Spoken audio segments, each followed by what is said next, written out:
Choppadandi MLA Sunke Ravishankar Kondagattu అంజన్ను దర్శించుకుని ప్రత్యేక పూజలు చేశారు. గ్రీన్ ఇండియా ఛాలెంజ్ లో భాగంగా ఎంపీ సంతోష్ కుమార్ మంత్రులు కొప్పుల అలాగే గంగుల కమలాకర్కు కొండగట్టు క్షేత్రానికి రానున్నారని, పార్టీ శ్రేణులు పెద్ద ఎత్తున కార్యక్రమానికి తరలి రావాలని పిలుపునిచ్చారు. కొండగట్టును గొప్ప క్షేత్రంగా తీర్చిదిద్దాలనే ఆకాంక్షతోనే సీఎం కేసీఆర్ 100 నుంచి 500 కోట్ల రూపాయలు ఇస్తామని హామీ ఇచ్చారన్నారు. సీఎం కేసీఆర్ ప్రవేశపెట్టిన హరితహారం స్ఫూర్తితోగా ఇక రాజ్యసభ సభ్యులు Joginapally Santosh Kumar green India challenge చేపట్టారని, కొండగట్టులో కూడా 1,04,00,000 రూపాయలతో ఈ కార్యక్రమం ప్రారంభించామని తెలిపారు. సంపదను కొల్లగొట్టారు, వాళ్ళ జేబులు నింపుకోవడం కోసం ప్రకృతిని విధ్వంసం చేశారు. కానీ గౌరవ ముఖ్యమంత్రి కల్వకుంట్ల చంద్రశేఖరరావు గారు తెలంగాణ రాష్ట్ర ప్రభుత్వం వచ్చిన తర్వాత హరితహారం అనే కార్యక్రమం చేపట్టారు.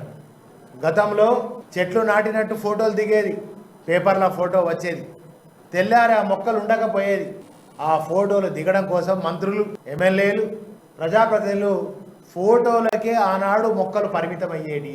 కానీ ఈనాడు గ్రామాలలో ఆ ఊరికి పోతే ఆ ఊర్లలో మరి మనకు ఒక బతుకమ్మ